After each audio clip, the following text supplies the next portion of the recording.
Hello दोस्तों, आप सभी का स्वागत है मेरे और आपके चैनल जिसका नाम है बी सक्षम इन एसएपी पीएम मॉड्यूल में। दोस्तों, थैंक यू कि आपके कमेंट आ रहे हैं, आप लोग वीडियो पसंद कर रहे हैं, आप कमेंट लिख रहे हैं, उसके लिए आप बहुत बहुत थैंक यू। दोस्तों, आज का जो टॉपिक जो मैं आप लोग के लिए लेके आया हूँ उसमें ही जो प्रीवियस जो टॉपिक्स चल रहे थे उसी का ये प्रोसीडिंग है। हम टॉपिक बात करते हैं जिसका इनिशियल जो चालू होता है, that is T code is I के। यस, आई के डिनोट्स फॉर, इसका कोई फुल फॉर्म नहीं होता। ये मैं सोचिए कि आई के बोल रहा हूँ तो ऐसा कुछ मतलब होता है। देखो क्या होता है कि एसएपी वालों ने ना, जो जर्मनी में जो बैठे लोग हैं जिन्होंने एसएपी चालू किया, 4-5 लोगों ने मिलके, ठीक है ना, तो लोगों ने ट्राई किया कि एसएपी पीएम मॉड्यूल, राइट, तो उसमें जितने भी टी कोड होंगे ना वो ट्राई किया कि आई से चालू करेंगे बोल के, मतलब मैक्सिमम वर्ड देखिएगा आई से ही निकलेंगे जो भी पीएम मॉड्यूल से रिलेटेड होंगे। अगर यकीन नहीं हो रहा तो दूसरी चीज देखिए, अगर कोई मटेरियल मैनेजमेंट एमएम मॉड्यूल होगा तो सारे टी कोड एम से चालू होंगे, ठीक है। तो ये क्या है, थोड़े तरीके हैं जिसके थ्रू क्या है आपको ये पता चलता है कि जो टी कोड्स हैं वो किसके हैं, ठीक है ना। चलो, ये तो बहुत बेसिक चीज मैंने बता दी, सबको पता ही होगा। अगर नहीं पता तो चलो कोई बात नहीं, डिस्कशन हो गया। तो चलो अब बात करते हैं डिस्प्ले मेजरिंग पॉइंट। दोस्तों, मैं पहले बता दे रहा हूँ, इस वीडियो में मैं चेंज करके नहीं दिखा पाऊंगा क्योंकि मैंने भी ऑथराइजेशन नहीं ली है। कभी इसकी चेंज करने का ऑथराइजेशन जरूर लूंगा, बट मैं आपको बताता हूँ कि इसमें क्या चेंज करना है, ठीक है। तो सबसे पहले तो मेजरिंग पॉइंट क्या होता है दोस्तों, कोई भी इक्विपमेंट के अपने एक ऑपरेटिंग पैरामीटर्स होते हैं। ऑपरेटिंग पैरामीटर मतलब कोई भी इक्विपमेंट है उसका खुद का एक आरपीएम होगा, ठीक है ना। एक मशीन डिजाइन का केस होता है ना कि आपको क्या मटेरियल निकालना है, तो उसका जब बैक प्लान होता है तो उसमें क्या होता है, आपका गियर बॉक्स जुड़ता है, मोटर जुड़ता है, टाइप्स ऑफ कन्वेयर है, तो हर एक चीज का एक बैक प्लान होता है। इसकी मशीन डिजाइनिंग होती है कि किसी इक्विपमेंट को आपको कितने आरपीएम पे, कितने टेम्परेचर पे, कितने इक्विपमेंट का रेजिस्टेंस होना चाहिए, ठीक है ना। हर एक चीज, एक इक्विपमेंट में बहुत सारी चीजें हैं जो आपको पता हो जाती हैं धीरे धीरे, ठीक है ना।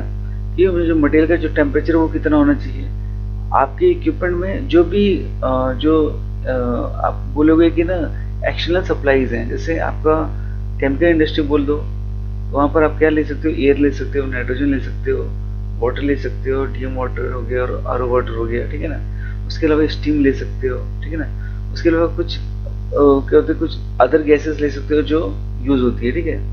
उसी तरह का कोई मैन्युफैक्चरिंग इंडस्ट्री, सीमेंट इंडस्ट्री मान लो, तो उसमें क्या आपका जो मटेरियल है उसमें बॉल ऑपरेट करने के लिए क्या है, एयर की सप्लाई होती है, जिसमें कंप्रेस्ड एयर की रिक्वायरमेंट होती है। तो हर एक चीज का एक ऑपरेटिंग पैरामीटर होता है, ठीक है। अब जैसे कि मैं बात कर रहा हूँ यहाँ पर पीएम मॉड्यूल का, तो पीएम मॉड्यूल में जैसे मैंने एक लास्ट टाइम, अगर जो भी मेरे वीडियो देख रहा है उसको पता होगा कि लास्ट टाइम मैंने एक मेजरिंग पॉइंट क्रिएट किया था, मैंने वीडियो भी बनाया था उसका। अगर नहीं देखा कि तो वीडियो को देख ली, जिसमें मैंने लिखा है कि मेजरिंग पॉइंट क्रिएट कैसे करें किसी इक्विपमेंट का। यहाँ पे आप देख रहे हो कि ये जो इक्विपमेंट है ये 722, that is a can pump.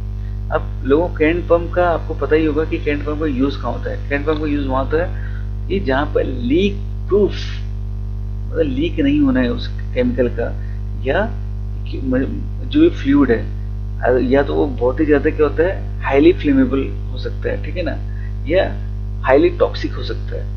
मतलब देयर आर मैनी चांसेस कि जो फ्लूइड है उसकी कंडीशन बहुत खराब है, तो उसके लिए हम कैन पंप का यूज करते हैं। कैन पंप में मैंने अपने एंड पे एक लिखा है कि वो फ्लूइड है वो पर्टिकुलर टेम्परेचर पे ब्लास्ट हो सकता है, ठीक है ना। मान लीजिए मैंने एग्जांपल लिया, that is a can pump which is conveying fluid from the resource to supply area, ठीक है ना। तो यहाँ पर जो गैस है, जो फ्लूइड है, उसका जो फ्लेमेबल टेम्परेचर, जो आग लग सकता है, ब्लास्ट हो सकता है, दैट इज 85 डिग्री सेंटीग्रेड, ठीक है ना। कल के दिन मेरा ऑडिट होता है, कल के दिन बोला है कोई ऑडिटर आके बोलता है, भाई जी ये आपने क्या कर दिया, आपके इक्विपमेंट का तो फ्लेमेबल पॉइंट 85 था और आपने टारगेट में 85 रख दिया, आपको टारगेट तो कम रखना चाहिए। तो कैसे मेंटेन करो, चाहे ब्रांड की लाइन ही क्या हो, ब्रांड इज अदर सब्सटेंस जिसके थ्रू क्या है बॉडी के टेम्परेचर को कम किया जाता है, ठीक है ना। जो क्या है कैन पंप है उसके रोटर को ठंडा रखता है, ठीक है। तो नॉर्मल वाटर है उससे मेंटेन नहीं हो पा रहा है किसी कैन पंप का टेम्परेचर, 85 86 वही आ रहा है। और जो उसका जो फ्लूइड जो सप्लाई कर रहा है उसका जो ब्लास्ट पॉइंट है, जो फ्लेमेबल पॉइंट है, जो इग्निशन पॉइंट है वो टच हो जाएगा 85 डिग्री सेंटीग्रेड पे। कोई आपका ऑडिटर होता है, ऑडिट किस टाइप की हो रही है, तो मान लीजिए कोई सेफ्टी की ऑडिट हो गई, EHS ऑडिट बोलते हैं, ठीक है ना, ISO 8001 की ऑडिट हो गई, ISO 9001 की ऑडिट होगी, क्वालिटी की ऑडिट होगी, उसमें बोले क्वालिटी कैसे मेंटेन करोगे, ब्लास्ट हो जाएगा तो इक्विपमेंट क्वालिटी मेंटेन नहीं हो पाएगी, ठीक है ना। यदि इन्वायरमेंट हो जाए कि आपके जो कैंट पंप है इसका जो फ्लो है इसमें हाईली फ्लेमेबल लिक्विड हो रहा है, इसका इतना टेम्परेचर रहेगा, तो इसकी वजह से जो ब्लास्ट होगा उसकी वजह से इन्वायरमेंटल इम्पैक्ट आएंगे। या कैंट पंप का टेम्परेचर इतना आने के बाद आप जानते हो कैंट पंप में नंबर ऑफ कंपोनेंट होते हैं, रोटर होता है, आपकी कार्बन बुशेस होती है, ठीक है ना, थ्रस्ट रोलर होता है, कोलार होता है, कॉलर होता है, ये सब चीज़ें होती है जिसमें कार्बन की बुशेस यूज होती है। अब सबसे ईजी इक्विपमेंट है ये, ठीक है ना। अब मेरे को आगे पॉइंट आ गया कि भैया आपको इस कैंट पंप के टेम्परेचर को मतलब मेजरिंग टेम्परेचर कम करना पड़ेगा, कैसे भी मेंटेन करो।